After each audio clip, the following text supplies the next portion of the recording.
First of all, how did the former police investigator become a renowned crime writer all over the world? Well, I think all writers start as readers, and I've always read a lot. And quite early, I also understood that I like to write. Back in children's school, I like to change the sentence, make it longer, make it more scary. But I never thought that I was going to be either an investigator or an author, and by coincidence almost I've ended up being both. How many of the cases you wrote about are real or inspired by actual events? Well, that seems to be a common misunderstanding, that I write about cases that I've myself have investigated as a policeman, but that is true for my debut novel. My first novel is based on a true murder story about an old man who was found brutally murdered in his own house in my town, and he was actually found on my first day as being a police. So my first crime scene was this murder scene, and to step over that threshold, to walk in the footsteps of this real murder, that kind of feeling that is hard to describe, to see how there had been a fight going on in this house, who ended up in the room where he was found dead. That feeling was what I tried to put into words in my first novel. It's not translated into Romanian, and it's not that good either, so there's no loss. But since then, all my novels are more based on kind of thematic. My latest novel in Romania, it's called Blindgang in Norwegian, or Ordeal in English. It's about when an investigating goes wrong, when the police are only following one lead, one trace, and how difficult it is to see the obvious mistakes and turn and go back and then another direction. So that is how I find my stories. But even though since this first book, or since my first crime scene, I've been to several crime scenes since then, of course, and I think that is my strength as a author. My background as a chief inspector has shaped me as a human being, and I think it's visible in my books, because in all these crime scenes I have met people who have been victims of serious crimes, and I also met people who have committed these crimes, and to stand face to face to other people with anger, grief, despair, and remorse have been valuable to me, and I hope it make it possible to create some kind of authentic nerve in my stories, some kind of true crime feelings that is difficult to come up with if you haven't walked in those footsteps that I have done. I ask you this question because last year I spoke with Irsa Sigurdardottir from Iceland. Yeah. And she has a series with 6 novels with Huldar and Freya, and she told me that most of the cases she spoke about in those novels are actual events. That's why I asked you these questions, not that you investigated them, but you heard about them or you read about them. Yes, so your question is really, where do you get your ideas and ideas for your novels. Yes, and that is a question authors get all the time, and many authors have some kind of funny answer to that, like I'm getting my ideas from a net shop or something. But I think I'm always looking for good ideas, and the answer is I get my ideas from real life. But I think the good ideas is when or the good books, the good stories are when several ideas collide together. Something here, something there, and you put together into a whole new story. And for my latest novel in Romania, that is also true. It's a friend of mine bought an old house, and in the basement of this old house there was a wall, a safe, and there was no key. That was the only thing left in this house, and this safe was too big to carry out up the stairs or bring outside. That was why it was left inside. And for a very long time he was wondering what could be inside. And that is the start also of my latest novel, because when the doors to this vault or this safe is open, that is when the story also is opened. And so that is an example of where I get my ideas from real life. Are there serial killers in Norway, or it was needed an American serial killer, e.g. Robert Godwin? Although we still have Haglund in The Caveman. We had one serial killer in the 70s. You know, in The Caveman, the serial killer turns up when on a crime scene there is they find a fingerprint, and when they do a search in the international databases, these fingerprints belongs to a man who is wanted by the FBI for a series of killings in America. And you know, that is where the serial murders are in America. So I'm bringing an American serial killer to Norway, and then it kind of makes sense. But the thing is, I have actually met a serial killer on my vacation in Spain. There was a big police operation in my neighborhood, and I arrested one of my neighbors, and he was an Englishman wanted for 3 killings in Spain. So and I think at least I met him because he lived almost next door. But this was back in, I believe, 2004. So that is my only meeting with what I believe was a serial killer. But that is the scary thing.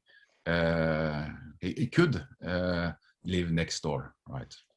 You still have Haglund from the previous novel, which he can be considered a serial killer. Yes, absolutely. Yes, you know the definition of a serial killer, at least made by the FBI, is when you have committed more than 2 killings at different time and place. That is a serial killer. And I think that in the most novels there are serial killers. But you know, I'm writing realistic police procedures, and since we don't have any real serial killers in the Nordic countries, I don't like to bring them in. But Haglund is one, yes, it could be one. Yes, because he committed one in the past, 17 years ago, and now after he's released, he abducts another girl, and he's about to commit. Eventually to commit another murder. Yeah, so at least a double murder, yes. So he can be considered a serial killer or a future serial killer. Well, not to the according to the FBI standards, because then you have to kill more than two to be a serial killer, to be a serie. How much of the former police investigator Jørn Lier Horst is reflected in Detective William Wisting? More than I usually admit. You know, when I started to write these crime novels back in the 2004, I was tired about reading about police detective that were solving murder cases all by themselves while being drunk, waking up next day, rubbing their beer, whiskey on the table. And I wanted a policeman as the main character who was more like the policeman I knew from my everyday, and that became William Wisting. But to tell you that he is very much like me is also to brag about myself, because Wisting is he's a good investigator, but even more he is a very good human being, I believe. So, but of course there is, because between the lines in my novels there are some commentary to police work, to crime politics, and that is, of course, is my point of view on those things. There's a lot of me in Wisting, of course. Who inspired you when you created Wisting, or actually his daughter Lina? Did the readers ask you to offer a more significant role to a female character to help Wisting?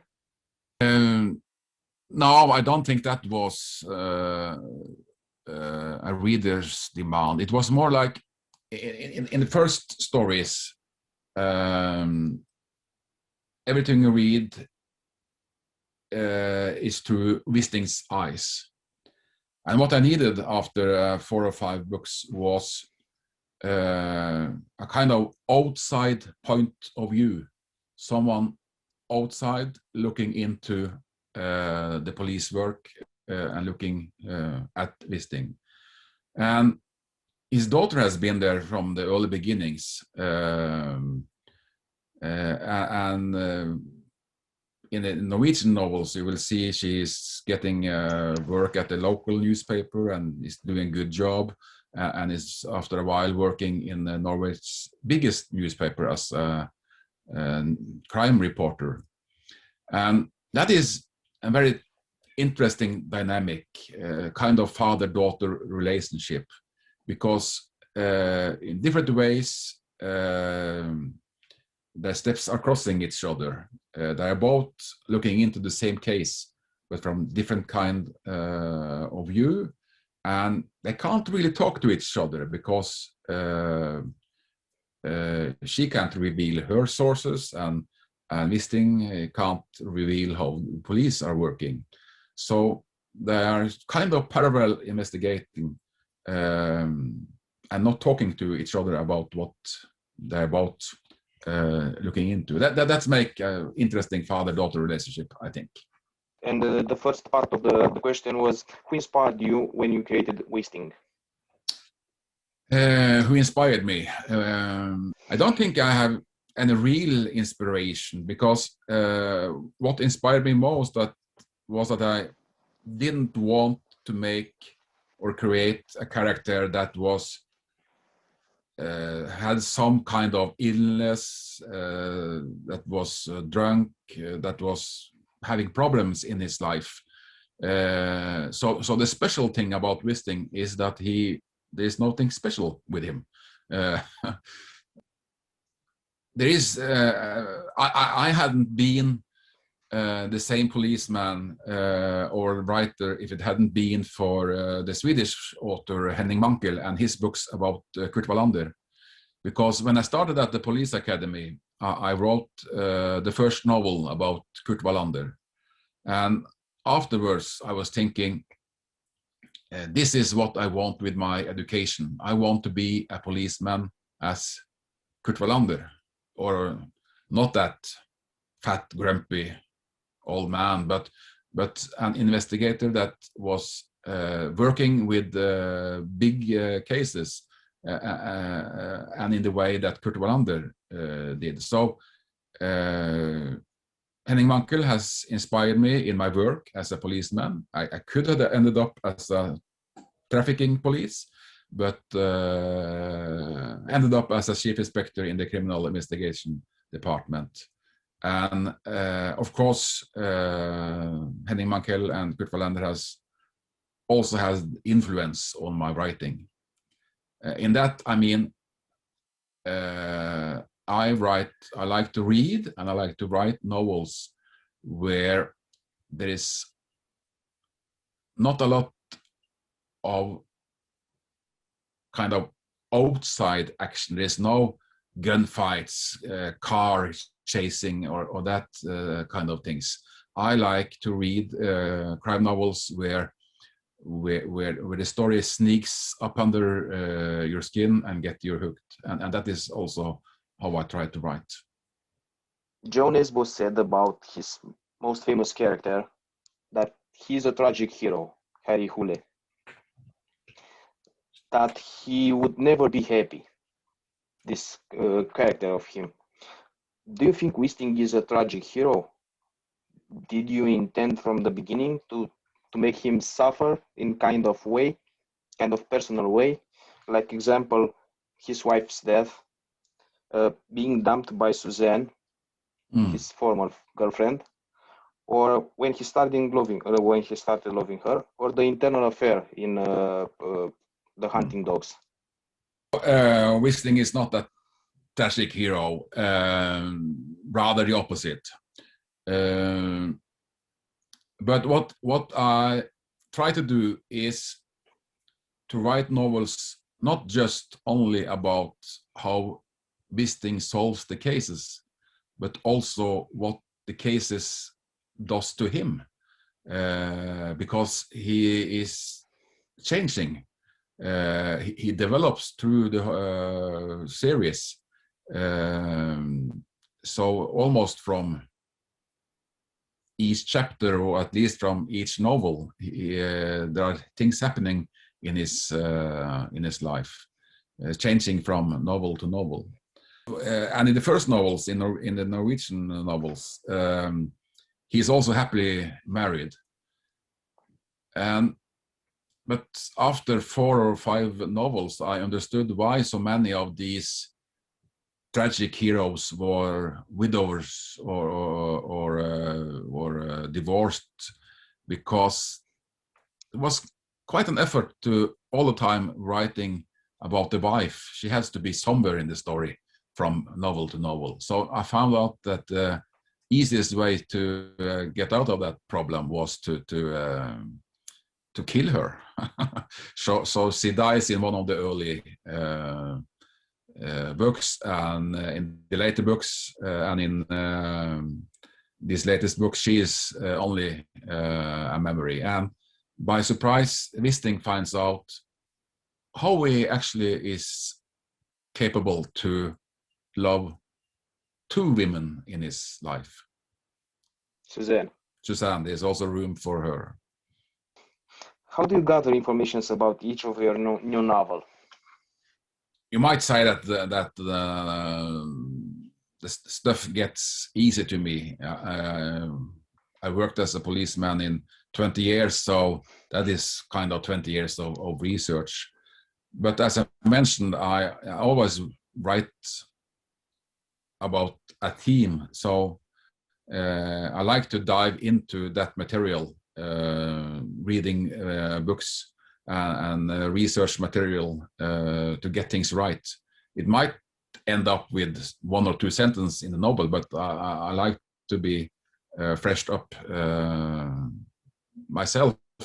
And in the latest novel, the theme is police working going wrong, and there's a lot of reports and material about that. So so that is how I prepare myself for writing. But then it's convenient because Wisting's office is the office next to where I was working for several years, and he is living in the same town that I still do. So, well, all that kind of research come quite easy to me.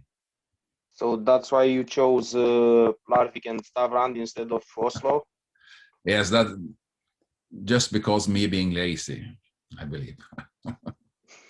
You know, this place where the stories take place, the twin towns Larvik and Stavern, people in Norway know this place from the weather forecast. They're always mentioning them in the weather forecast and mentioning it by nice weather, sun and warmth. This place is actually a place in Norway with the most sunny days during the year.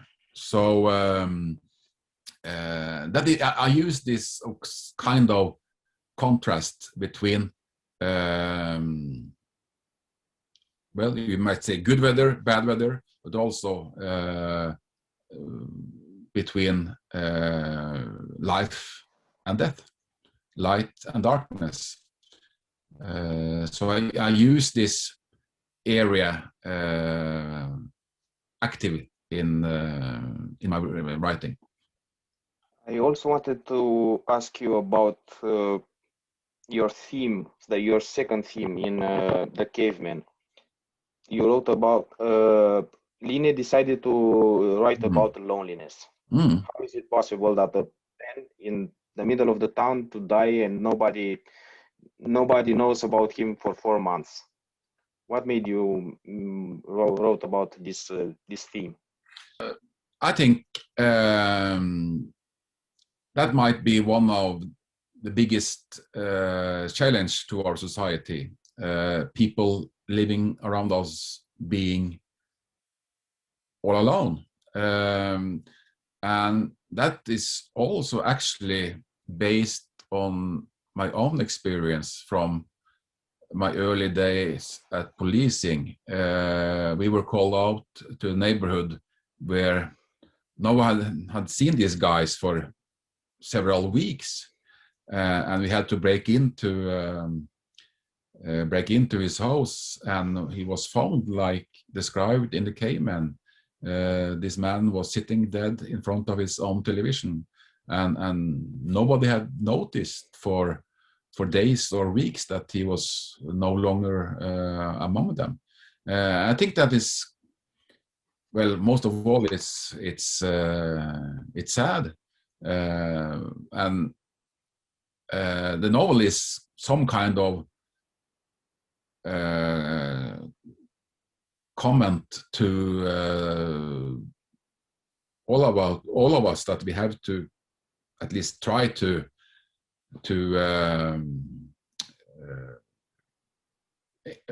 be more into each other. Try to say hello to our neighbors at least once a week, or lighten up in our society. And that is also a problem I experienced in my later years in the police, because in my first days, when something happened on the street, if someone was stabbed with a knife, there was no problem to get people who have witnessed this to step forward and to give statement. But if something's happening today, people are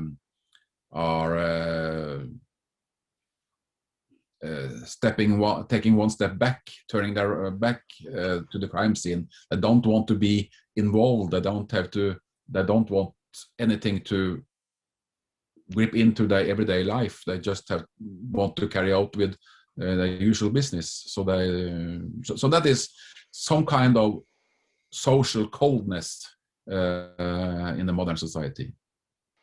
And of course, I need to ask you about the series. How did it happen to adapt your books into a marvelous series? I saw the series, the first season at least. I understood that the next season it's due to appear this year in November. My next project is, then I believe there is a short novel